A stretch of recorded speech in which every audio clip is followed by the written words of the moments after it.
bonjour à tous les amis, bonjour et bienvenue dans ce nouvel épisode du Crypto Sunday, live du dimanche fin d'après-midi de 17h à 18h. Bienvenue à tous et installez-vous confortablement, on est parti pour une petite heure ensemble pour revenir un petit peu sur de l'analyse du marché, ce qui s'est passé notamment sur le Bitcoin mais également les autres crypto-monnaies. Mais on va également faire un peu de recherche de low caps à fort potentiel, de l'analyse de vos projets, etc. etc. Et j'en profite également pour saluer toutes les personnes qui nous regarderont normalement demain en replay sur YouTube. Donc bienvenue à tous. Et je remercie d'ailleurs Golden Game qui était le premier présent dans le chat. On a CryptoPingu, Psycho, Mikosin, Kenneth, Natoshi Sakamoto, bienvenue à tous. Teganaz, Morad, bienvenue les amis. Je vois que c'est déjà en train de se remplir, ça fait plaisir. Bienvenue à plus un rond, j'aime beaucoup. Shockdad, Foxydem, Zeno, Cryptolo, Klendar, Bitcoin Sovereignty. Bienvenue à tous les amis. J'espère que votre week-end s'est bien passé. En tout cas moi pour ma part, ça se met bien. John Wick. J'ai la ref également. Lil Mike, Alcrypt, bienvenue les amis. Bienvenue. Eh bien écoutez, comme il est officiellement 17h, je vous propose de démarrer officiellement ce live avec, comme toujours, la fameuse mise en garde. Monnaie virtuelle, risque réel en crypto, seul le risque est le garanti. Comme vous pouvez le voir avec le graphique du Bitcoin qui s'affiche juste derrière nous. Eh bien effectivement, la volatilité, ça fait partie de ce qui nous attire dans l'écosystème des crypto-monnaies. Mais effectivement, cette volatilité, elle est à double tranchant. Ça peut être aussi bien à la hausse que à la baisse. Et donc, comme d'habitude, faites très attention à vous lorsque vous investissez dans les crypto-monnaies. Ceci étant dit, avant de rentrer directement dans le vif du sujet, je voudrais juste avec vous faire un petit point sur ce qui se passe actuellement sur le Bitcoin parce que c'est quand même pas mal intéressant. Je vous rappelle que nous nous rapprochons de plus en plus du halving. Je vais d'ailleurs regarder countdown halving.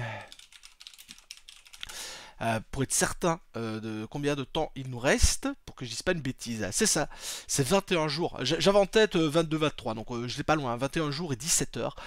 Donc effectivement, le halving se rapproche de plus en plus. C'est bientôt cet événement historique qui va se produire sur le Bitcoin, qui a lieu tous les 4 ans, aux environs en tout cas les 4 ans, puisqu'encore une fois, c'est un numéro de bloc précis que ça se passe, et non pas à un timecode spécifique. Mais donc voilà, c'est un événement qui se rapproche de plus en plus, qui va raréfier l'offre de Bitcoin qui est actuellement en circulation. Et on va pas se mentir, à l'heure actuelle, le marché il reste quand même relativement sexy, puisque effectivement, là on a quand même été taper les 73 000 ou 73 000, choisissez 73 73 000 dollars pour le Bitcoin. Et merci à Oko Crypto pour les abonnements qu'il a offert. Merci à toi l'ami. Donc effectivement, on a quand même été tapé largement au-dessus du précédent ATH, ce qui était quelque chose qui n'avait jamais eu lieu. On a eu une belle correction, on se situe actuellement aux alentours des 65 000, 66 000 dollars en fonction de au moment où vous regarderez ce replay peut-être, ça peut changer. Mais à l'heure actuelle, on n'est pas trop mal parti, puisque effectivement, correction tout à fait logique sur le marché quand on voit la hausse que l'on a eue. Et je voulais revenir encore une fois là-dessus. Ici, une bougie représente une journée. Donc effectivement, là, on est plutôt sur la partie basse de notre marché. Mais si vous vous mettez en weekly, effectivement, en weekly, on a eu cette bougie rouge-là, qui est une bougie qui aurait pu nous faire très très peur pour le coup, et qui pour le moment est plutôt pas mal partie, puisque là, pour le moment, on n'a toujours pas fait des bas de plus en plus bas qui pourrait venir inverser cette tendance haussière sur le Bitcoin. Donc en weekly, j'ai envie de dire entre guillemets, c'est pas passé loin, mais c'est encore très raisonnable. Et effectivement, si vous vous mettez en monthly, donc vraiment sur la période de un mois, là pour le moment, on est toujours sur une belle bougie verte, même si c'est vrai que le corps de la bougie s'est un petit peu réduit, mais à l'heure actuelle, encore une fois, rien d'inquiétant. Il faudra bien entendu suivre comment ça va se dérouler, mais pour le moment, comme on le dit, comme je vous le dis entre guillemets à chaque fois, pour le moment, on est toujours dans cette tendance haussière, il n'y a pas de signe de retournement de cette tendance, donc il y a de fortes chances que le Bitcoin continue à évoluer dans son canal de hausse. Peut-être qu'on va encore avoir des corrections, hein, c'est pas ça que je veux dire. Je veux pas dire qu'il va remonter à la verticale, mais pour le moment en tout cas, il n'y a rien qui indique vraiment qu'on retournerait sur des valeurs très basses, hein. Par exemple, il y en a beaucoup qui aimeraient bien le revoir peut-être aux alentours des 40 000 dollars. Ça me paraît extrêmement bas pour le coup. J'ai vraiment du mal à y croire, mais pour le moment ça se passe vraiment bien.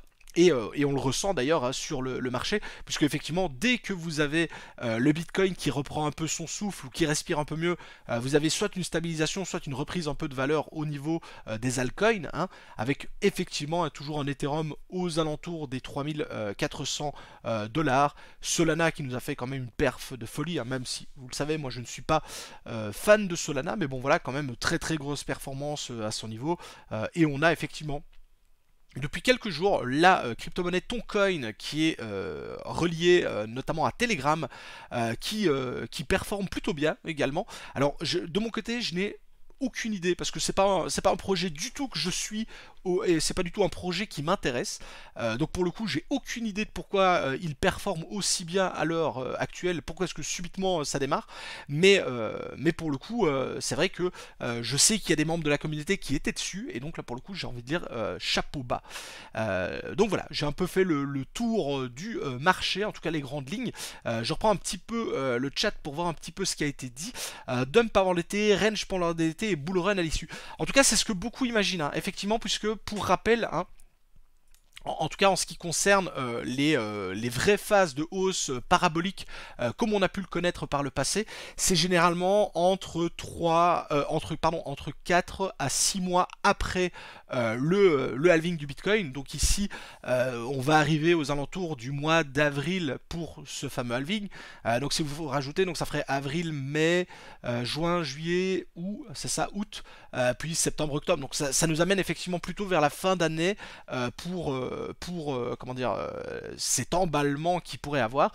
Donc effectivement un range qui s'installerait maintenant, et on le voit ici, on le voit effectivement, cette zone qui serait située ici, donc l'ancienne résistance qui est devenue support, donc c'est 61, allez on va dire 62 000 dollars, et on pourrait même se mettre ici en point haut aux alentours des 68 000, on pourrait range pendant un moment comme ça, entre 62 et 68, ce serait pas, au final, ce serait même pas mauvais pour le Bitcoin. Tant qu'on maintient justement cette zone, j'ai envie de dire, il n'y a pas de quoi s'inquiéter à ce niveau-là.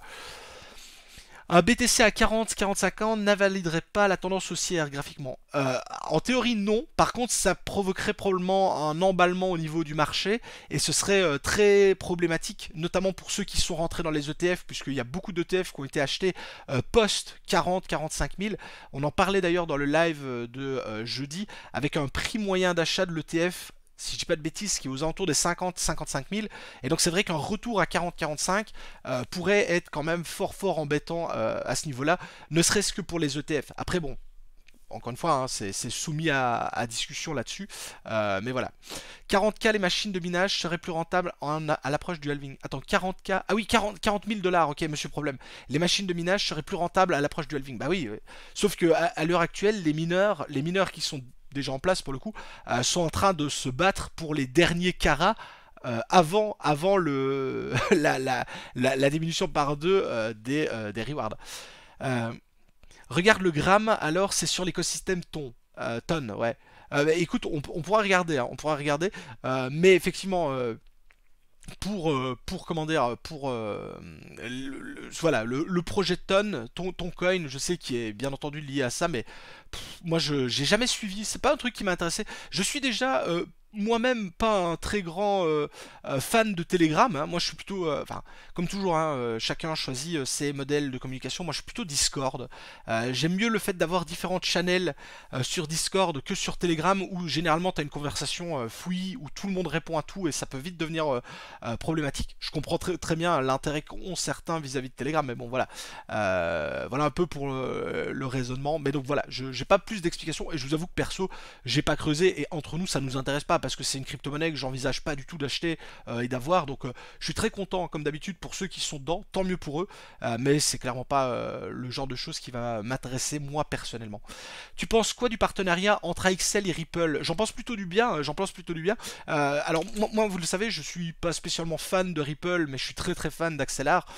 Et donc pour le coup, AXL, ben, moi je suis plutôt favorable à ce qu'il noue un maximum de partenariats, puisqu'encore une fois, le but d'Axelar, c'est de faire de l'interopérabilité et de l'intercommunication au niveau des différentes blockchains. Et donc en fait, c'est le genre de projet qui, et quel qu'il soit, hein, plus ils ont de partenariats, mieux c'est pour eux, puisque leur but, encore une fois, c'est de permettre la communication entre les différentes blockchains. Et donc, bah, plus vous en avez, mieux ça se passe, quoi. Salut à toi, The French Andalous, bienvenue, bienvenue. Attendez, hein, je reprends un peu. J'ai holdé mes toncoins de dual mining pendant 2 ans. J'ai vendu il y a 3 semaines. Pourquoi tu me fais du mal comme ça, TK? Je suis désolé, Diving Steve. Pour le coup, moi je ne suis pas le truc, donc je l'ai découvert comme tout le monde ce matin. Ondo, RWA qui a pump encore de fou. De manière générale, on en parlait dans le live précédent, tout ce qui est lié au RWA maintenant est en train de pump de folie. Hein. Le narratif, attendez, où est-ce qu'il est, pourquoi je l'ai plus? Où est-ce qu'il est, RWA? Il est ici. Je me rappelle quand on en parlait au début, on était aux alentours de la 48e position, pas loin de la 50. Il est actuellement à la 44e position, hein, donc tout l'écosystème RWA. Et c'est vrai que voilà, quand tu vois Ondo qui tape encore 64% sur 7 jours, 10% sur 24 heures, etc., etc. Mais il y en a plein. Hein. Centrifuge a fait 30%, Polymesh a fait 69%, Pendle 25% pratiquement, etc., etc. Avec l'annonce de BlackRock qui s'intéresse très fortement au RWA, à la tokenisation des actifs réels et autres, ça ne peut que pump. Hein. D'une part, vous avez Nvidia qui dit qu'il veut développer son intelligence artificielle et qui va avoir besoin de plus en plus comment on appelle ça, de puissance de calcul, et qui voit que la demande est énorme. Et d'un autre côté, hein, au domaine qui n'a absolument rien à voir, vous avez un géant comme BlackRock qui vous dit que la tokenisation d'actifs réels les intéresse. Ça fait plutôt du bien au portefeuille, notamment à toutes les personnes qui étaient exposées à ce genre de projet. Et merci à Esquive et Tist35 pour le follow, merci les amis. Donc voilà, mais donc pour le coup, je suis pas étonné, je suis vraiment pas étonné. Ton pump, car Telegram a annoncé un revenu sharing avec les détenteurs du token owner de Channel. Ah ben ok, merci CryptoPingu, j'étais pas du tout au courant. Et là je comprends alors l'intérêt d'avoir du ton, enfin le coin ton, ton, hein, peu importe, pour ça. Pour le coup, je comprends tout à fait. Chlore, on entend moins parler en ce moment, ça avance bien pour toi. Alors moi, Chlore, comme je le disais, hein, moi Chlore c'est du pur spec mining, minage, donc que du minage. Je n'ai jamais acheté de Chlore, hein. Je l'ai dit, hein, je veux dire c'est une surprise pour personne. J'ai jamais acheté directement du Chlore, hein. J'en ai miné, je continue d'en miner d'ailleurs. Ça avance, ça suit son coup. Maintenant, le truc c'est que le Chlore, personnellement, et c'est ce que je disais dans la vidéo où j'exposais je partageais mon portefeuille, je sais pas, à l'heure actuelle, je sais pas, mais je n'envisage peut-être pas de le holder pendant 5 ans, quoi. Là, c'est très rentable de le miner, je suis très content d'en avoir accumulé, j'en revends très régulièrement, d'ailleurs, quand le prix pump, parce que voilà, je le mine, donc quand le prix prend de la valeur, c'est évident pour moi que je dois en vendre, hein. Donc ça m'intéresse de le vendre, mais voilà, je sais pas si je vais le holder pendant des mois, des années, etc., etc. Il faudra voir. Donc pour le moment, ça me tracasse pas trop, pardon, mais voilà. Tu connais GHX, qu'en penses-tu, please? Alors GHX, écoute, on va regarder, Morad, hein, je vais regarder si ça me dit quelque chose. Et merci pour les abonnements d'ailleurs. Attends, GHX.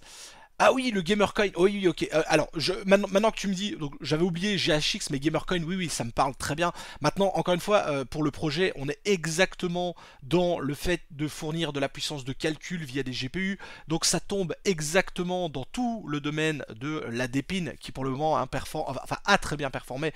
Donc où on retrouve effectivement tous ces projets. Attendez, hein, je vais vous les mettre comme ça, on les a sous les yeux. Blablabla, ils sont là, hein, Dépine.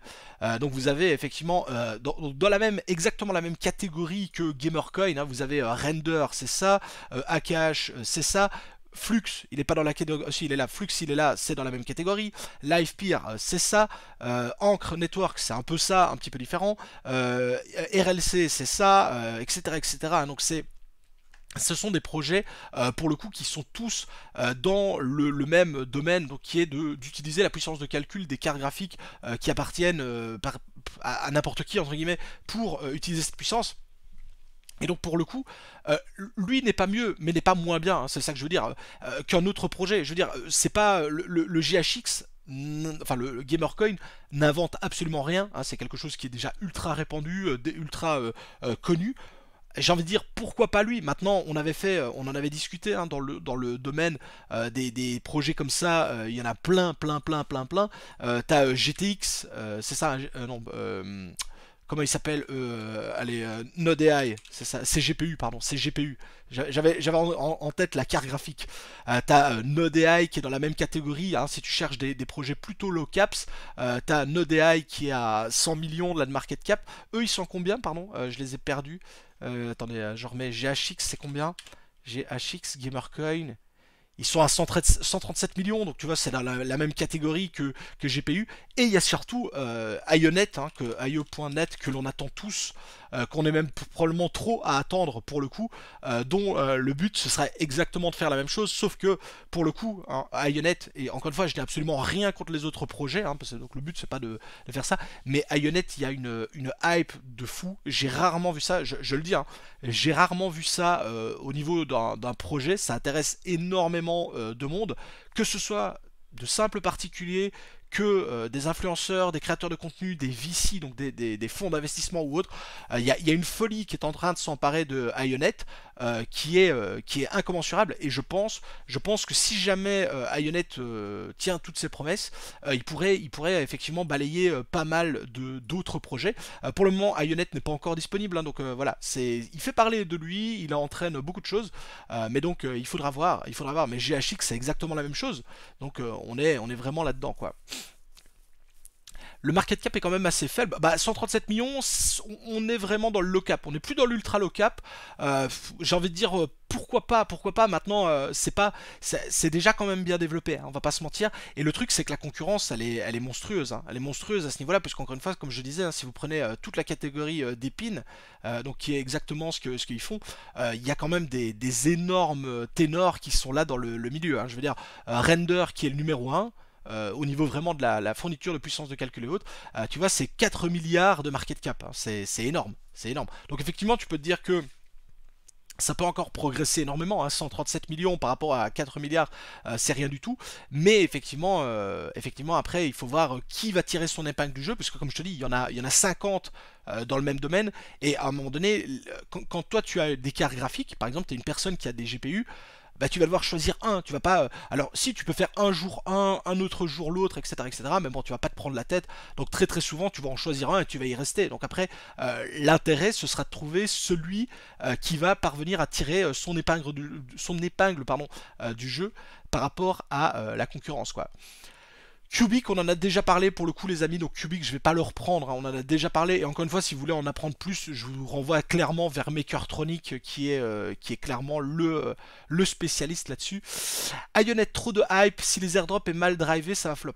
Ionet, moi ce qui me fait peur en fait c'est que ce soit listé beaucoup trop. Ionet, j'ai peur que ce soit beaucoup trop gros, que le projet débarque avec un market cap déjà de plusieurs milliards, et donc que le potentiel multiplicateur va être beaucoup trop faible. C'est ça qui m'embête un peu avec Ionet, c'est qu'en fait c'est tellement attendu que bon, ok c'est cool, si ça sort avec 10 milliards de market cap, ok bah génial, c'est cool, hein, mais bon, on va peut-être faire x 0,5 quoi, ce sera pas la folie quoi. Donc voilà. Donc Ionet c'est un concurrent de Flux, exactement, ils sont en fait enfin quasiment tous les projets qui visent à fournir de la puissance de calcul, vous pouvez les mettre en concurrence les uns avec les autres, hein. Donc clairement. Et donc ce qui est très intéressant avec Flux, c'est que dans 5 jours, oui, c'est vendredi prochain, on a la sortie de leur Proof of Useful Work, donc qui va leur donner justement comment dire, la mise en pratique de cette fourniture justement de puissance de calcul. Et d'après la team, visiblement, il y aurait déjà des partenariats qui seraient noués, notamment avec des écoles, des universités, des hôpitaux et autres. Donc ça veut dire que, contrairement à beaucoup de projets qui, à l'heure actuelle, proposent de fournir de la puissance de calcul, mais qui derrière n'ont pas vraiment de cas d'usage réel, hein, voilà, fournissez de la puissance de calcul, mais il n'y a personne vraiment qui va l'utiliser derrière, bah là ce serait ça qui pourrait être intéressant, pardon, c'est d'avoir justement de la fourniture de puissance de calcul pour des hôpitaux, des recherches, etc. etc. T'as jeté un œil à DNX. DNX, c'est Dynex, on est d'accord, hein. DNX, c'est bien Dynex. Je suis désolé, hein, mais je m'embrouille des fois.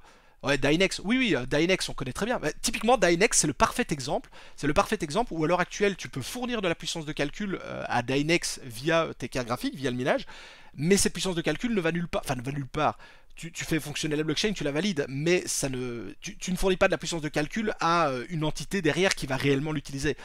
Et c'est un peu le problème qu'on a sur beaucoup de projets à l'heure actuelle d'Epine, c'est que tous ces projets proposent à peu de choses près la même chose, hein, donc fournir de la puissance de calcul, mais personne, entre guillemets, à l'heure actuelle ne l'utilise. Donc ok, fournir la puissance de calcul, c'est bien, l'intérêt surtout, c'est que derrière, quelqu'un l'utilise, l'achète, etc., etc., pour faire fonctionner la chose. On parle beaucoup notamment de projets comme BitTensor, hein, Tao, qui a énormément le vent en poupe au niveau de l'IA, qui, lui, demande déjà énormément de ressources pour faire fonctionner leur mécanisme d'intelligence artificielle. Donc eux, typiquement, BitTensor pourrait par exemple être client d'un de ces projets, quel qu'il soit, hein, peu importe. Ici le but c'est pas de dire que lui est meilleur qu'un autre, voilà. Typiquement BitTensor ce sera un consommateur de cette puissance de calcul. Il faudrait voir à un moment donné si BitTensor décide ou pas de s'allier à ce genre de projet, quoi. Donc voilà les amis, je vais rentrer là-dedans, hein, je vais un peu prendre quelques projets pour voir un petit peu de quoi on peut parler. Donc je reprends un peu au-dessus, là j'ai vu, on me demande, as-tu un avis sur Dexxi? Oh là là bordel, je vais voir, hein, je connais pas. Dexxi, non attends, comment tu l'écris? Merde. D-E-S-C-I, attends, D-E, c'est moi qui suis débile, hein, vous inquiétez pas, D-E-S-C-I. Decentralized Science, c'est ça? D'accord. Je connais pas du tout. En fait, ok, c'est une. Enfin, j'ai bien compris que ça fait partie, hein, c'est un secteur du truc. Et je vois un Origin Trail, je connais ça. Dynex, forcément, on vient d'en parler. Galéon, c'est dans la pharmacie, donc ça me parle aussi. Les autres, je connais pas plus que ça. Mais donc, ça me parle pas directement la Dexi, pardon. Hormis les quelques projets là que je viens de vous citer. Mais de toute façon, j'imagine que c'est lié justement c'est une narrative, c'est la bibliothèque de la crypto, c'est ça, c'est bien ce que je pensais, c'est exactement ça. Donc c'est pour ça que j'ai reconnu Galéon qui est là-dedans. Ok, c'est une narrative complète quoi. Après, je vous avoue que hormis les projets que je viens de vous citer, donc Origin Trail, Dynex, Galéon, c'est les seuls que je connais là dans la liste. Donc voilà. Salut, tu connais le projet Astar? Alors, je connais pas du tout Astar. Qu'est-ce que c'est que ça? Ah, attendez. Astar. Ouais, c'est déjà hyper capitalisé. Ok, ok. C'est déjà 700 millions. Alors, je connais pas le projet. Donc voilà, le but encore une fois ici dans le live, c'est d'analyser des low caps. Pour le coup, c'est pas du tout à low caps, puisque à 700 millions, on n'est plus du tout sur du low caps, hein, aux alentours des 100 millions grand max pour du low caps, entre 10 et 20 millions pour de l'ultra low caps. Donc je connais pas du tout le projet. Voilà. C'est pas que je veux pas l'étudier, hein, mais c'est juste que c'est pas le sujet entre guillemets du live ici. Le but c'est d'analyser justement plutôt des low caps. Factor en hyper low caps RWA. Lui, je crois qu'on l'a déjà fait, Factor, parce que ça me dit quelque chose, Factor. Le truc c'est que, ouais, des facteurs on l'a déjà fait. On l'a déjà fait dans un ancien live, je m'en souviens très bien. C'est ça, 8 millions de market cap, très très faible, lancé en pleine hype de 2021, donc lors du bull run, c'était ça. Le volume sur 24 heures qui est de 600 000 dollars, donc ça c'est vrai que c'est pas très haut.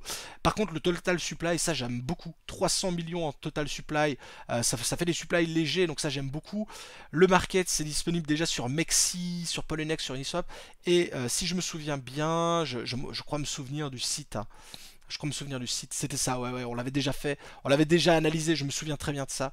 Il faudrait reprendre un ancien live pour le coup, parce que je vais pas le refaire. Je me souviens qu'on l'avait fait avec effectivement ça, les poules, les assets, ça me parle clairement. Le logo me parle. Il faudrait reprendre les anciens lives pour le coup, parce qu'on l'a déjà étudié. Tu connais RoseNet, Rose, pardon, je sais pas, RoseNet. Rosnet, c'est quoi? Alors bon, là j'ai déjà pas le truc. Attendez, hein, je regarde juste parce que j'ai pas l'info. Rosnet, Rosnet, Rosnet, Rosnet, Rosnet, Rosnet, je l'ai pas. Parce que là, ok, Rosnet, je n'ai pas de market cap. Donc ça a été lancé il y a pas longtemps, hein, février 2024. Donc c'est un nouveau coin. Ça a bien performé là, ça a bien pump. Puis il y a eu une petite correction. Encore une fois, j'imagine que c'est un truc avec ouais, 1 million de total supply. C'est pas le truc qu'on avait vu pour analyser le portefeuille? Ça me dit quelque chose. Le truc où on avait 1 million de coins qui utilisent de l'IA pour étudier le portefeuille. C'était pas ça? Je sais plus, hein. Attendez, je vous ai perdu. C'était pas ça? Non, c'est autre chose. Ça a rien à voir. Ça a rien à voir. Par contre, autant je suis fan, autant je suis très très fan du fait qu'il n'y ait pas beaucoup de, comment dire, de supply, autant 1 million, ça me paraît fort peu. Ça me paraît très très très très très peu. Euh, bon, 21 millions, c'est bien pour Bitcoin. Là, effectivement, c'est peut-être un peu bas. C'est disponible déjà sur Xegex. Pourquoi pas? Pourquoi pas? Pourquoi pas? Ça me parle. Effectivement, par contre, tout le volume, enfin le peu de volume qu'il y a se fait sur Uniswap, mais bon, avec les frais, on va pas se mentir, c'est plus en frais qu'autre chose.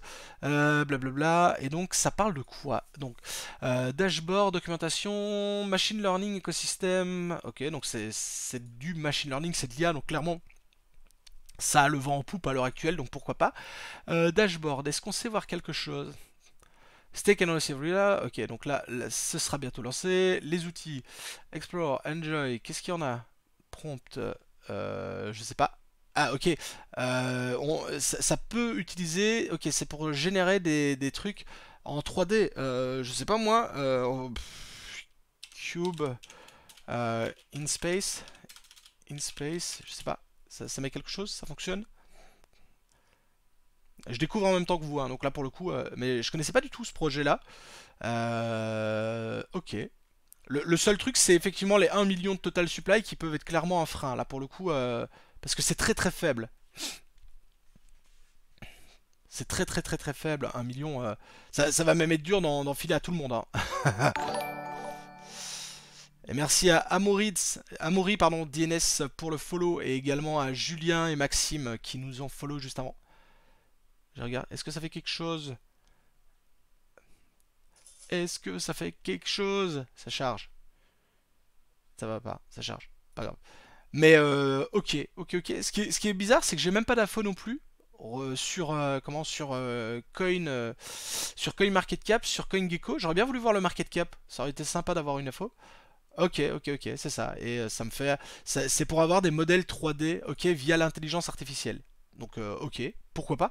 Moi, j'en ai pas du tout l'utilité pour le coup, hein. C'est pas c'est pas un reproche, hein. C'est pas parce que moi j'en ai pas l'utilité que voilà. Mais ok, ça permet de généraliser, de générer pardon des modèles en 3D. J'imagine pour pouvoir les implanter dans des systèmes, des jeux ou que sais-je. Ok. Attendez, je regarde, hein. Donc ça c'était le dashboard, la documentation, le token. Le token sert à quoi? Le token sert à quoi? Total supply, non, non. Ok, donc c'est vraiment mis dans les pools de liquidité, c'est ça, je vois. Uniswap, c'est ça. Donc tout est mis dans la pool de liquidité. Il y a seulement 5% pour les partenaires et la team. Ça c'est pas mal, vous voyez. On reproche toujours hein, effectivement que les teams, etc. C'est ce qu'on a toujours dit. Hein. Vous avez la partie pour la team, la partie pour les VC, la partie pour le marketing, la partie pour la trésorerie. Quand on disait un marketing trésorerie, coucou, c'est pour la team hein, au final, donc ça va s'ajouter. Là pour le coup, c'est vrai que la répartition des tokens est pas mal, puisque effectivement la quasi-totalité est mise dans les pools de liquidité. Donc ok, pourquoi pas. Et il y a seulement 5% pour les partenaires et pardon et les listings sur les prochaines plateformes et la team a effectivement visiblement 5% avec du vesting. Donc pour le coup ok, pourquoi pas. Donc voilà, ça fonctionne sur Arbitrum, ok, mais pardon, j'ai un peu trop dézoomé. Hop. Il faudrait que je regarde. En tout cas, ça me parle. Le seul point négatif, moi, que je vois, hein, c'est le total supply qui, pour moi, est beaucoup trop faible que pour permettre, pardon, de se déployer facilement par la suite, parce que ça va très vite venir bloquer le truc. Rosenet offre une plateforme facile pour le développement de l'intelligence artificielle qui permet l'usage rapide, qui permet donc l'introduction et l'utilisation rapide de concepts générés grâce à leur modèle d'intelligence artificielle. La plateforme a été créée pour supporter le développement, l'entraînement et le déploiement d'applications avec l'IA.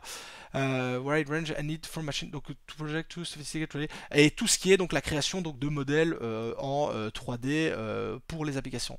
C'est ça. Purpose and scope, ok. Donc c'est vraiment un projet comme ça. C'est vraiment donc le but c'est de créer voilà des modèles 3D que tu peux intégrer après j'imagine dans d'autres choses. Donc pourquoi pas. C'est ça, donc ça c'est le token, etc. La distribution, donc c'est ce qu'on a vu, ok. Le portefeuille de base disponible.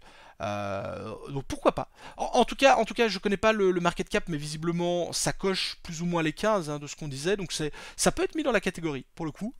Ça peut être mis dans la catégorie. Je sais pas trop. Moi perso, c'est pas le genre de truc perso qui va directement me focus. Mais j'ai envie de dire pourquoi pas. Surtout que si ça surfe sur la narrative IA avec visiblement un modèle qui est déjà fonctionnel, puisque là on vient de le générer ensemble, on a pu générer un cube tout bête, hein, mais voilà. Ça. Salut TK, quel total supply mini pour un projet intéressant? Alors le total supply, en fait c'est comme toujours, c'est-à-dire que ça va dépendre de l'utilisation du coin, du token au sein de l'écosystème. La seule chose c'est que moi personnellement je considère déjà que les 21 millions du Bitcoin, ce serait vraiment la quantité mini. C'est-à-dire qu'effectivement, moins t'as de coins, plus c'est entre guillemets facile de pousser le prix à la hausse ou accessoirement à la baisse. Mais le problème d'avoir des capitalisations avec, enfin pas des capitalisations, des répartitions de coins beaucoup trop faibles, c'est que tu peux avoir très facilement des whales qui vont détenir trop vite une grosse part du marché. Puisque effectivement, hein, s'il y a, je sais pas moi, je caricature 1 milliard de coins ou de tokens, bah effectivement, une whale pour accumuler ses coins et ses tokens, elle va devoir mettre de l'argent. Si on vous dit qu'il y a que 100 coins ou 100 tokens, bah on comprend facilement qu'elle peut très facilement en avoir une grosse partie.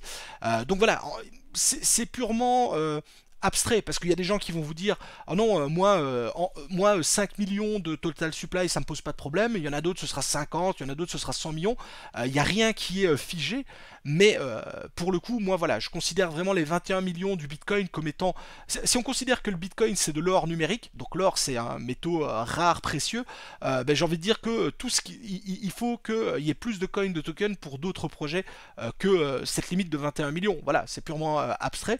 Et aussi moi par exemple je l'ai toujours dit, hein, j'aime bien les projets où il n'y a pas des milliards et des milliards de coins. Donc c'est vrai que si tu as 1 ou 2 milliards, ma foi, passe encore, même si je préfère effectivement les projets quand on est à 100 millions, 200, 300, 500 millions, je préfère ça. Par contre les projets, vous savez, vous avez 100 milliards de tokens de coins ou 1000 milliards de tokens de coins, j'ai envie de dire ok, tant mieux, tant mieux. Peut-être que pour l'utilisation il y a besoin d'avoir autant, mais j'ai vraiment du mal à y croire quoi. Euh, Est-ce que les projets pourraient faire un split de tokens comme pour les actions en bourse? En fait, les projets de crypto-monnaie peuvent toujours changer à un moment donné le système de tokenomique, hein. Il suffit de forquer la chaîne en disant que c'est la nouvelle chaîne qui est la chaîne qui est la continuité de la chaîne d'origine, et tu peux faire passer comme ça le supply de, je sais pas moi, de 1 million à 2 millions.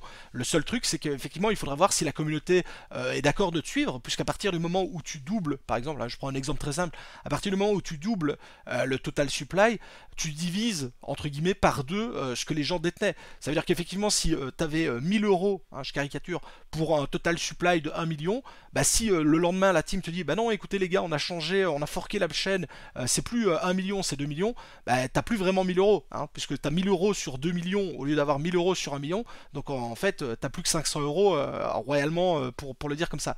Donc c'est pour ça que c'est très mal vu de manière générale de modifier en cours de route comme ça les mécanismes qui régissent le supply, le total supply, etc. Parce qu'on part du principe que il a été décidé au départ et qu'il a été mis comme ça pour la bonne cause, quoi. Donc voilà.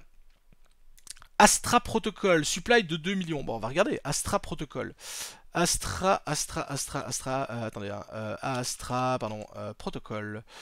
Astra Protocol, et c'est ça, je l'ai. Alors, tu me dis que Astra Protocol, on serait effectivement sur 2 millions, parce que là, je l'ai pas. Attends, Astra Protocol, effectivement, là, je l'ai. Là, j'ai même 1,5 million. Donc là, pour le coup, ça rentre parfaitement, encore une fois, dans la thématique de ce live. Hein. Donc voilà, ça, c'est pas mal. On y est, on est sur moins de 100 000 dollars par 24 heures. Donc ça, encore une fois, c'est pas un point négatif. C'est juste que il faut bien comprendre que quand vous investissez dans ce genre de projet où effectivement le supply et enfin le volume est très faible, ça peut être un frein.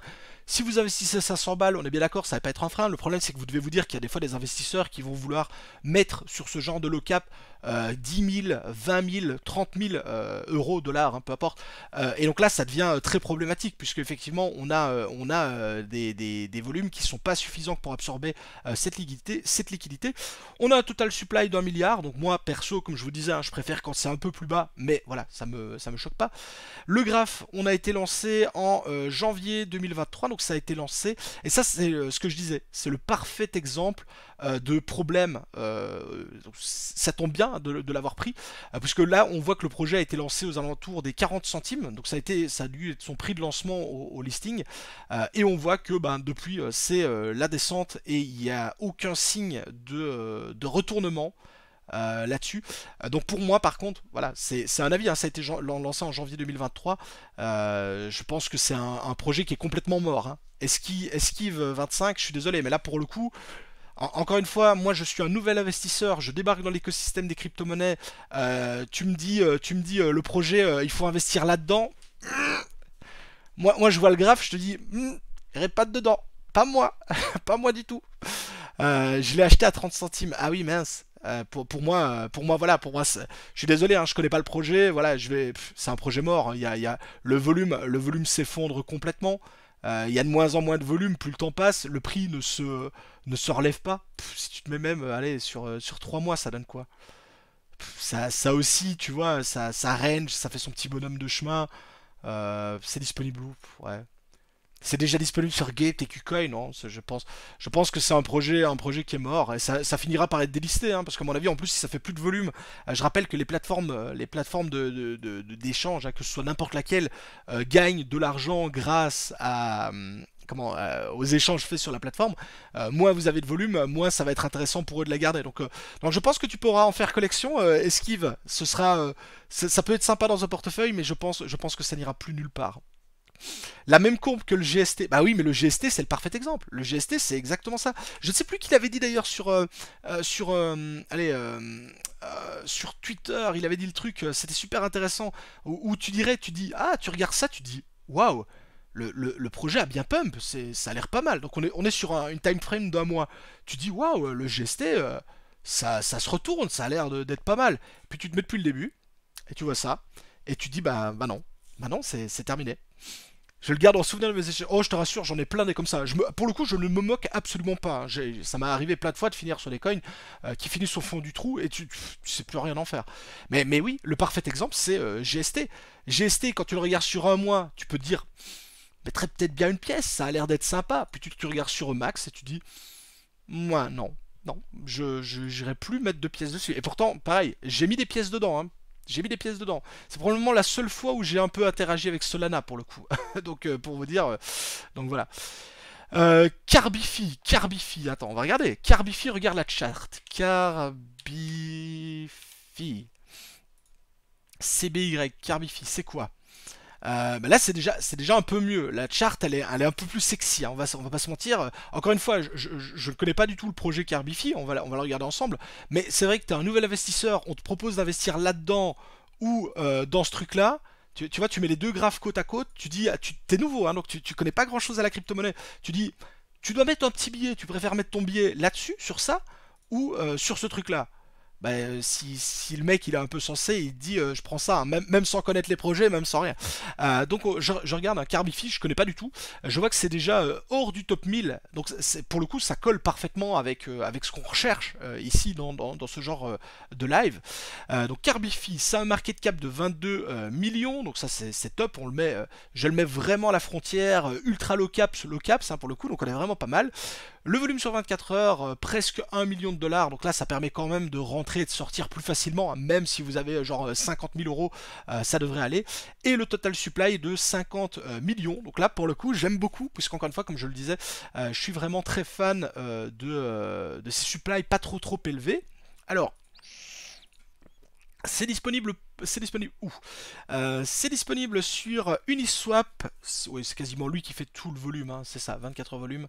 Ah non, c'est pas lui, c'est CoinStore. Alors CoinStore, je connais pas. C'est quoi CoinStore? C'est comment dire, un blablabla. C'est un DEX ou un SEX? C'est un exchange centralisé ou un exchange décentralisé? Je connais pas. Pourtant, des exchanges comme ça, j'en connais pas mal. Hein. CoinStore, je connais pas. C'est quoi? Ah ouais, ça a l'air d'être un exchange centralisé là. J'imagine, oui, bah, ça charge. Ça charge ou ça ne charge pas? Je connaissais pas. Je regarde juste un truc rapidement. Attendez, un crypto exchange. C'était un F Coin Store. Ok, donc c'est un tout petit exchange. Encore une fois, c'est pas un point négatif hein, pour moi parce que c'est ce qui m'intéresse. Je connaissais pas du tout. Je connaissais pas du tout. Pourtant, je connais Tradegre, Xegex et compagnie, hein, mais ouais, ok. Ok, CoinStore, donc c'est un exchange centralisé, voilà, ok. Ok, qui le propose, donc pourquoi pas? Pourquoi pas, ça c'est cool. Et donc Carbify, certified, donc les Nations Unies ont certifié un token CO2 gagner de l'argent en plantant des arbres avec ouais, des real world assets, donc la tokenisation d'actifs réels uniques. Ok, find out how you plant. Alors moi ce qui m'intéresse, tu vois là directement, tu me tags, le premier mot c'est les Nations Unies qui ont certifié un token CO2 euh, ou la preuve. La preuve. Quand c'est le premier mot qui est mis, c'est ça, je veux une preuve. Parce que sinon, c'est comme Zeno a dit, si j'ai pas une preuve, c'est red flag. Je veux une preuve tout de suite pour être sûr que c'est pas un truc. Euh, donc je regarde, hein. Donc voilà comment Carbify fonctionne en 5 étapes. Donc il y a des, oh là là, ok, je vois, des NFT d'arbres qui sont liés donc à des arbres vraiment dans la vraie vie qui sont géolocalisés avec toutes leurs données. Donc on a des arbres représentés par des NFT. Moi déjà perso, je le sens moyen, hein, je suis honnête avec vous, je sens venir la douille, mais soit. Notre système, donc notre initiative pour planter des arbres, attends, staggering 9 ESG, je sais pas ce que c'est ESG, les 9 critères ESG, help mitigate global, donc, et doivent lutter contre le réchauffement climatique par l'absorption du CO2. Carbify donc tokenise le CO2 en le token ACO2. Le ACO2, connu comme une dette carbone, peut être utilisé pour limiter les émissions de carbone vendues à haut profit ou utilisées dans notre jeu Battle for the Earth. Donc là, encore une fois, moi perso, ESG c'est une norme. Merci, merci Esquive. Ça me disait quelque chose. Là, je lis en même temps que vous, je découvre. Moi perso, je le sens pas. Hein. Donc les possesseurs de d'arbres peuvent utiliser donc échanger le ACO2 contre de l'USDT ou de l'USDC en générant donc un yield, en générant un rendement par l'utilisation donc du CO2, les crédits carbone. Planter des arbres virtuels et staker du CBY pour gagner jusqu'à 125% en plus de CO2, donc de dollars, machin. Ouais, j'y crois pas, ça sent mauvais. ESG, deuxième red flag, ouais, je vous le dis en toute honnêteté, hein, je n'y crois pas. Hein. Donc, ok, ils plantent des arbres dans la forêt amazonienne, ok, blablabla, get your NFT tree. Donc, t'as les NFT, ça j'ai bien compris, t'as toute ta plateforme, etc., etc. Tu peux jouer à leur jeu, mais perso, je m'en fous. Mais moi, ce que je veux, c'est tu me parles des Nations Unies. Les Nations Unies qui ont certifié le ACO2 token. Où je veux la preuve. Est-ce qu'on a quelque part la preuve? Certifié. United Nations Climate Change, Global Climate Action. Ou c'est juste parce qu'ils luttent dans le truc, mais moi je veux voir s'ils ont certifié le token ou pas. Blablabla. Carbify, blablabla. Blablabla. Parce que honnêtement, hein, je suis totalement honnête avec vous. je n'y crois pas, je vois pas l'intérêt, honnêtement. Je suis le premier à dire, preuve, t'inquiète frère, j'allais la faire, Divinity, merci. T'inquiète. Source, crois-moi. Non, mais je suis désolé. Autant je suis totalement pour la lutte contre la déforestation, justement le fait de replanter des arbres et tout. Je suis 100% là-dedans. Mais je vois pas du tout ce que vient faire la blockchain, un token ou autre là-dedans. Quoi. J'ai envie de dire, il n'y a pas besoin d'avoir une blockchain, il n'y a pas besoin d'avoir un token pour planter des arbres. Autant filer directement de la thune à je sais pas moi, des producteurs ou autres qui vont planter des arbres, etc., etc. J'y crois pas. Pourquoi faire ça sous forme de NFT? À quoi ça sert? Les arbres plantés dans le jeu, oui, bah c'est ça. Non, enfin, je suis désolé.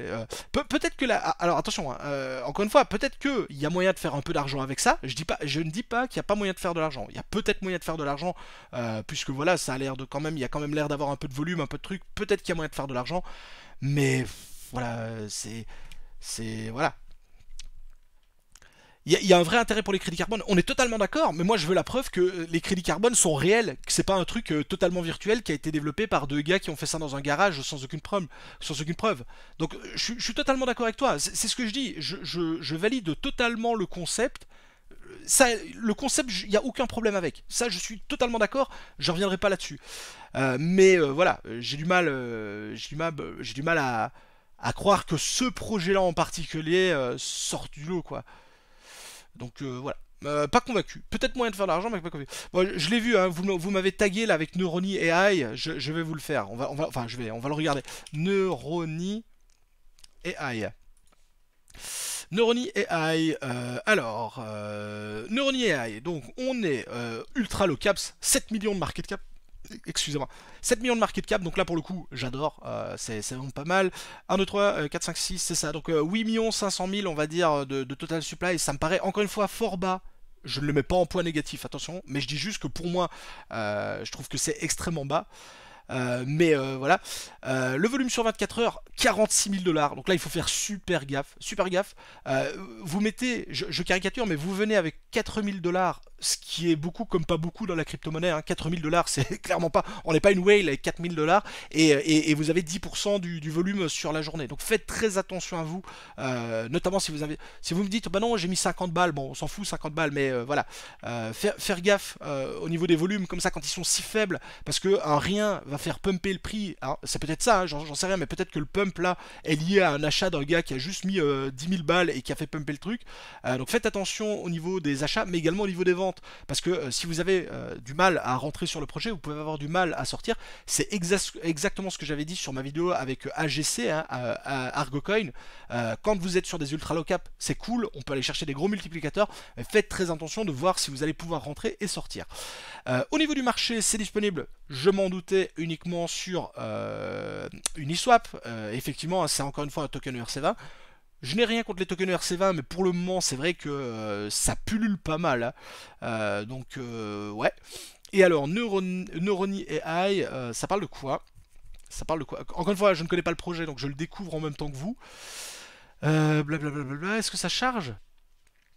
Est-ce que ça veut bien charger? Alors, notre technologie, votre futur, rien n'est plus précieux que la privacy. Donc, je sais pas comment on peut traduire la privacy. C'est pas l'anonymat, mais c'est le fait de respecter la vie privée, la privacy, le côté voilà, la vie privée. Merci, c'est ça. Neuron AI donc combine la cutting edge blockchain technology with the greatest AI breakthrough. Je suis désolé, hein, mon anglais n'est pas parfait, mais translate. J'ai pas cutting edge blockchain de pointe. Ok. Donc utilise la technologie donc, de la blockchain de pointe avec les meilleures choses au niveau de l'intelligence artificielle. Le cerveau Neuron AI utilise un langage, un nouveau langage, un langage avancé pardon, de processing NLP, technologie qui utilise donc l'intelligence artificielle. Ça veut dire qu'il est capable d'apprendre et d'analyser le langage humain, aussi sophistiqué soit-il. Neuron AI utilise leverage, donc s'améliore et prend du niveau grâce à la technique du deep learning. Donc ça rejoint ce qu'on disait plus tôt avec le fait de fournir de la puissance de calcul, avec tout ce qui est les réseaux neuronaux, hein, NNS, ou les modèles de de transformation. Ça, j'avoue que je connais pas. Autant les réseaux neuronaux, ça me parle, autant ça, transformer modèle, ça me parle pas. Le processus et l'apprentissage naturel des langues. Notre modèle est entraîné à utiliser, beaucoup de données texte qui lui permet donc d'apprendre des patterns, des relations et des subtilités et donc des fonctionnements des autres langues. Ok, donc ça sert à quoi? Ça sert à quoi? La génération d'images, ok, donc ça je comprends très bien. Alors, leur comparaison avec leurs compétiteurs. Donc, neuronal et donc le respect de la vie privée, la décentralisation, la création d'images et le fait que ce soit éthique. Ça, vous voyez, j'aurais bien aimé le voir avec un BitTensor, vous voyez. J'aurais bien voulu le voir contre BitTensor, parce que pour le coup, c'est vrai que c'est la même. Enfin, encore une fois, je ne défends pas BitTensor, hein, je dis juste que effectivement, BitTensor, c'est un peu la même chose. C'est décentralisé, ça permet déjà la création d'images éthiques. Je sais pas, mais on va dire que ok. Et le côté de le respect de la vie privée aussi. Donc pour le coup, ok. Le token, blablabla. Donc 1, 2, 3, 4, 5, 6. Il y a 10 millions de tokens et il en reste plus que 8 millions. Alors pourquoi est-ce qu'il en reste plus que 8 millions? Ils ont burn, ils ont fait quoi? Moi, ce que je trouve dommage, ce que je trouve, enfin, pas, encore une fois, c'est pas un reproche, mais je trouve que c'est dommage d'avoir un si beau projet, par exemple. Parce que c'est vrai que là, à première vue, le projet est sympa. C'est dommage d'avoir un si beau projet et de l'avoir sur une blockchain Ethereum. Pourquoi ne pas avoir directement créé la propre blockchain pour que ça colle, quoi, pour pouvoir avoir un truc plus passe-partout. J'imagine bien que si ça se développe bien, ils vont probablement forquer et passer sur leur propre blockchain. Mais pour le coup, c'est un peu dommage, quoi, parce que vous avez des projets comme ça qui vous disent on est super révolutionnaire, on a une technologie de dingue, on fait des trucs de fou, mais on est un bon vieux token ERC20 lancé sur la blockchain Ethereum. Et à titre d'info, créer un token ERC20, hein, entre vous et moi, ça coûte une centaine de dollars, un peu plus parce qu'il faut payer les frais de fonctionnement, enfin les frais de la blockchain Ether. Donc à mon avis, actuellement vous êtes peut-être à 150 dollars pour la création du truc, et vous avez un token ERC20. Et après, vous en faites ce que vous voulez. Hein, si vous voulez dire que vous êtes dans l'intelligence artificielle, vous faites ça. Autant lancer sa propre blockchain dès le début. Hein. Je dis pas que c'est une mauvaise chose, hein, de passer par la blockchain Ethereum. Je dis pas que c'est une mauvaise chose, excuse-moi. C'est pas une mauvaise chose. Je dis juste que quand on a des projets comme ça qui se veulent ultra révolutionnaires, ce qui a l'air d'être le cas, c'est dommage d'être un simple token RC20 parce que ça se fait entre guillemets en un claquement de doigts. Si t'es si révolutionnaire que ça, t'as ta propre blockchain, que tu as composé aux petits oignons pour répondre au maximum à tes demandes. Parce que par exemple, je sais pas, tu veux avoir des blocs plus gros pour pouvoir stocker plus de données parce que tu en as besoin pour l'IA par exemple. Ou tu dois avoir un mécanisme, un consensus différent parce que justement tu as recours à de l'intelligence artificielle et donc il faut un processus différent. C'est ça la différence entre une blockchain propre que tu vas avoir programmée selon tes envies et tes désirs et le fait d'être un simple token qui va utiliser la blockchain Ethereum. L'avantage, il faut quand même le souligner, c'est que en faisant ça, en faisant un simple token, tu es compatible avec le VM, donc l'Ethereum Virtual Machine, ce qui est un avantage, on va pas se mentir. Mais voilà, CryptoPingu le dit, hein, des fees très élevés, un réseau qui est saturé, voilà. C'est dommage, mais ça n'empêche que voilà, ok, admettons le projet là-dessus. Donc ils en sont où, pardon. Donc le lancement Q2, Q3, dadada. Donc nous on serait ici. Donc ça ils l'auraient fait, hein, Q4 2023, donc ce serait fait. Là ils sont en train de terminer ça. Blablabla, anti-rug protocole. Ok, ils sont en train de développer ça. Ok. Et alors, est-ce qu'on peut déjà utiliser quelque chose, plateforme, donc ça c'est pour les contacter, The Brain, Privacy, Image Generation. Est-ce qu'on peut? Non, ok, donc on peut utiliser. Ok, et ça passe par Telegram, d'accord. Ok, j'imagine c'est un truc où tu écris dans le Telegram et ça te crée des images. Ok. J'irai tester après, mais ok. Et j'imagine il faut utiliser donc du truc, non? Your girlfriend Jane provide cancer solution. J'irai essayer, mais pourquoi pas? Pourquoi pas? Après, voilà, à voir, clairement. Au niveau, en tout cas, au niveau des stats, c'est pas mal, hein, donc effectivement 7 millions de market cap, ça c'est pas mal, le volume un peu faible, mais bon, c'est pas choquant. Le total supply qui pour le coup est très très bas, mais bon, encore une fois, pourquoi pas, je trouve que c'est fort bas, surtout pour ce genre de process. Je dis pas qu'il lui fallait 1 milliard, mais voilà, il aurait eu 100 millions de coins, ça allait pas être la mort. Et effectivement, au niveau du marché, bah, le problème c'est qu'encore une fois, c'est pour le moment, ça passe que par un DEX. Et donc, si je regarde, attendez, hein, je mets là, Ethereum, bah ouais, les frais de gaz sur Ethereum. Sachez que voilà, si vous voulez faire un swap, vous allez vous manger quasiment 30 dollars de frais. Donc c'est vrai que si vous achetez, si vous comptiez acheter 50 dollars de ce projet-là, ben non, ça va être un peu embêtant parce que il va vous rester réellement 20 dollars après le swap. Donc effectivement, il faut rentrer avec des sommes plus importantes pour couvrir en tout cas ces frais de swap. Ça rejoint ce que CryptoPingu disait hein, au niveau de ça, c'est un peu embêtant. Ok. Je reprends vite. Tu peux check Tatsu. Tatsu, ça me dit quelque chose, lui, Tatsu. J'ai l'impression qu'on l'a déjà fait. Je me trompe peut-être, hein, mais je vais regarder très rapidement. Tatsu, Tatsu. Ça me dit quelque chose. Tatsu, c'est quoi? Attendez, je regarde vite fait. On l'a peut-être pas fait, hein. Si, ça me dit quelque chose. Parce que, effectivement, c'est un subnet de BitTensor. Ça me dit quelque chose. Ça me dit quelque chose. Token supply 1 million, ok. C'est ça. Le chat. Quelque chose me dit qu'on l'avait déjà fait. Ou alors on a fait un autre subnet qui ressemblait très fort. C'est possible. Ça, en fait, c'est un peu le problème maintenant avec les subnets de BitTensor, c'est que comme il y en a plein, je peux me mélanger les pinceaux. Mais ok. Ça fait partie donc des subnets de BitTensor, et c'est logique. Hein. Et donc là, on serait sur 24 millions de market cap. Donc ce qui est effectivement le place dans la catégorie des low cap. C'est disponible sur Mexi. Ça c'est cool parce que là, ok, t'as du swap sur Ethereum, donc on l'a vu, hein, les frais sont élevés, mais c'est déjà disponible sur Mexi, donc c'est pas mal. Ça veut dire qu'on peut aller l'acheter sans trop de problèmes. Ça a combien de temps de vie ça? Donc ça a été lancé, ouais, il y a 20 jours, 25 jours quoi. C'est tout récent, donc ok, parfait. 1 million, donc encore une fois, c'est fort peu, mais ok. Et donc ça fait quoi? Donc c'est un subnet, hein, c'est ça. Donc construire la décentralisation et le futur sur BitTensor. Blablabla, d'accord. Alors qu'est-ce que Tatsu donc Tatsu permet donc d'utiliser donc des outils sur le réseau. Donc c'est une suite d'outils à utiliser sur le réseau BitTensor, accessible aux utilisateurs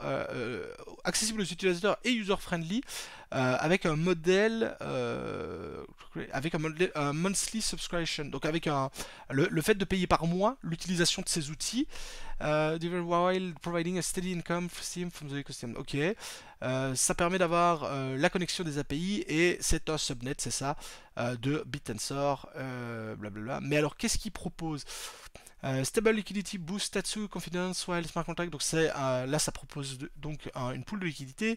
Les 5% de taxes sur les transactions sur l'achat et la vente ont pour but de supporter le développement et la fondation du projet.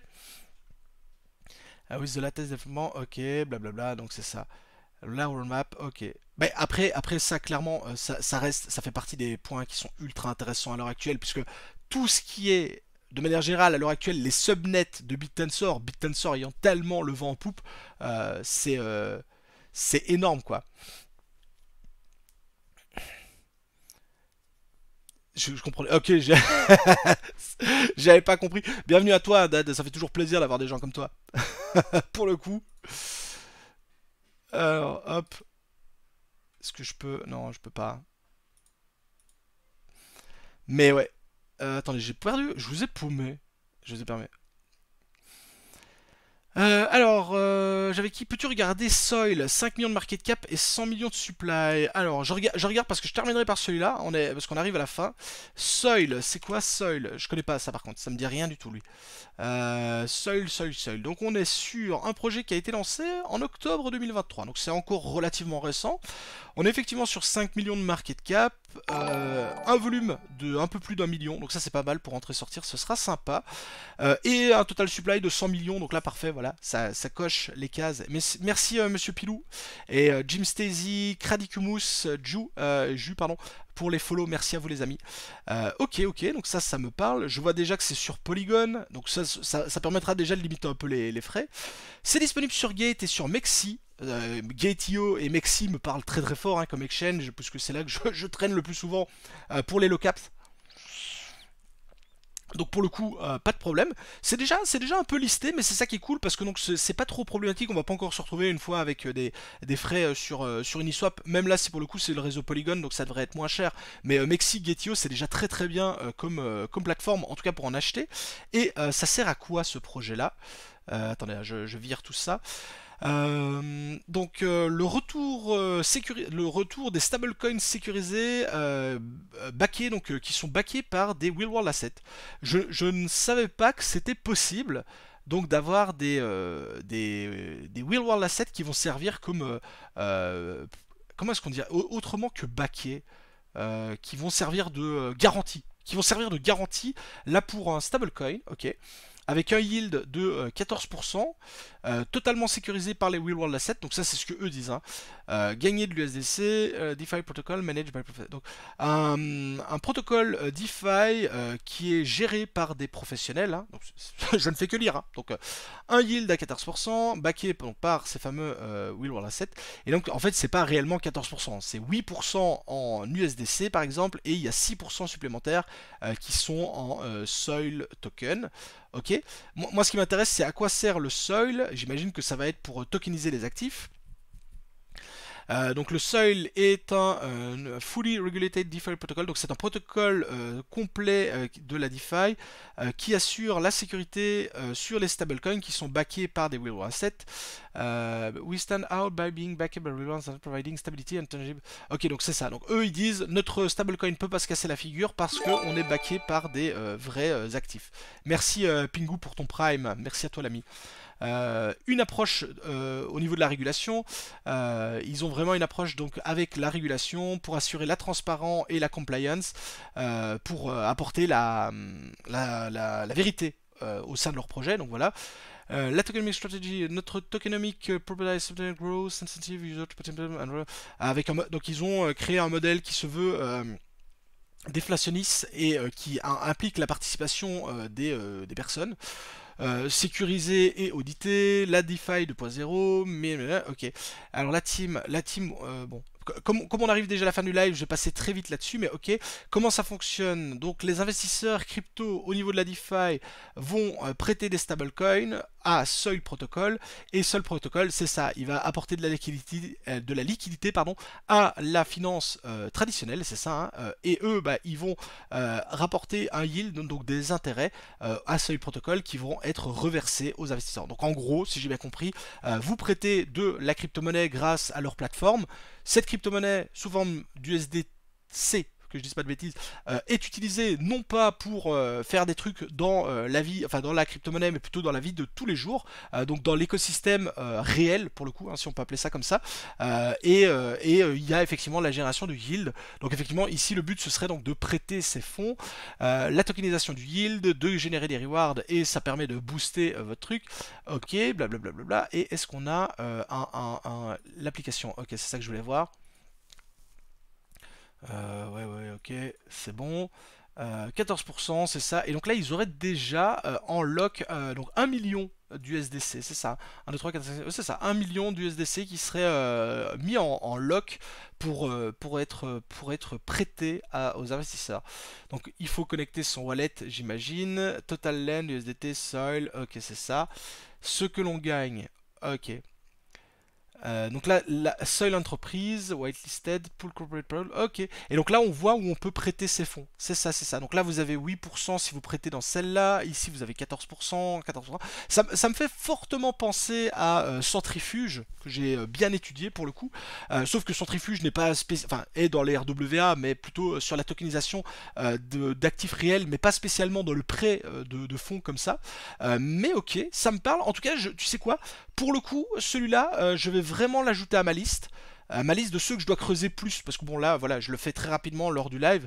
Je vais creuser un peu plus parce que ça m'intéresse. Ça peut être sympa. Et là je vois, ouais, effectivement il y a les durées de blocage, donc là c'est 11 mois, 18 mois, donc effectivement c'est plutôt des blocages long terme, hein, donc ne vous attendez pas à pouvoir retirer rapidement, mais ok. Et c'est ça, avec les logs. Ok. En tout cas, ça m'intéresse. Ça m'intéresse. Je vais le garder dans un coin de la tête pour une analyse plus approfondie pour le coup. J'irai regarder un peu plus loin pour voir un peu ce qui se cache là derrière. Mais ça me donne envie. Ça a l'air pas mal.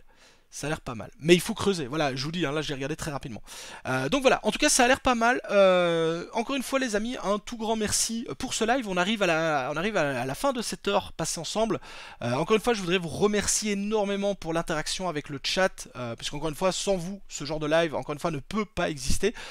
Je suis désolé, je n'ai pas pu faire tous les projets, vous avez vu, j'essaye d'en faire quand même à la chaîne, ça va quand même relativement vite, hein, on creuse pas dans les détails, mais il n'y a pas moyen de faire autrement, hein, si je veux pouvoir en traiter plusieurs, puisque je vous dis, généralement, quand je dois analyser un projet solo pour moi, par exemple là, je vais mettre plus d'une heure tout seul à l'analyser, donc forcément ici le but de la vidéo c'est d'en faire plusieurs dans le live, donc voilà, je suis désolé, ceux que j'ai pas pu traiter, ne vous inquiétez pas, ce n'est que partie remise, mardi qui arrive, il y aura de nouveau un live, donc le mardi c'est de midi à 13 h, pareil sur Twitch, et ce sera rediffusé sur YouTube par la suite, où vous aurez la possibilité de nouveau de venir poser enfin pas poser vos questions mais proposer vos projets. Donc voilà, je suis vraiment désolé de ne pas avoir pu tout traiter, j'essaye toujours de faire au mieux, donc ne vous inquiétez pas, il y aura bien entendu d'autres lives.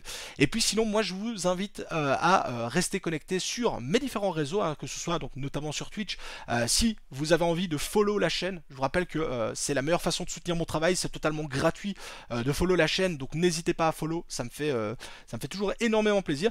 Si vous avez des abonnements de dispo, que ce soit du Prime ou autre, n'hésitez pas. Là pour le coup c'est payant, hein, mais voilà, si vous en avez, n'hésitez pas si vous voulez me faire plaisir. Mais le follow, moi déjà, c'est déjà le plus important. Donc vraiment un tout grand merci. Et puis bah, sinon, je vous donne également rendez-vous jeudi 17 h. Ce sera sur YouTube pour le coup, pour une prochaine vidéo. Si vous avez déjà eu l'occasion de regarder la précédente, merci énormément pour tous les retours que vous avez pu me faire dessus.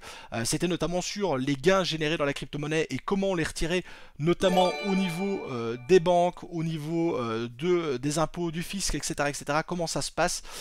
Donc voilà, j'ai essayé en tout cas d'être le plus complet. La vidéo a pas mal buzzé, elle a pas mal attiré de monde, notamment sur les banques crypto-friendly. Il y en a beaucoup qui ont joué le jeu avec les commentaires qui ont partagé justement, ah, moi j'ai retiré autant, ça s'est bien passé, moi j'ai voulu retirer ça, ça ne s'est pas bien passé, etc. Donc voilà, si vous ne l'avez pas vu, n'hésitez pas à regarder, ça se passe sur YouTube. C'est crypto, banque et impôts, ce que l'on ne vous dit pas pour le coup, et ça c'est réellement le cas, parce que beaucoup de choses ne sont pas connues. Donc voilà, un tout grand merci aux personnes qui follow, hein. Merci à Tonichi, Comelg, etc. Vraiment un grand merci. Je vous souhaite à tous une excellente soirée les amis, un excellent apéro, ceux qui vont s'en prendre un, profitez-en bien, et puis on se retrouve donc mardi sur Twitch de midi à 13 h pour le prochain live, ou jeudi pour la prochaine vidéo. Donc voilà, passez tous une excellente soirée, et à la prochaine, ciao ciao tout le monde, merci Robinhood pour ton réabonnement, merci, allez à la prochaine tout le monde, ciao ciao.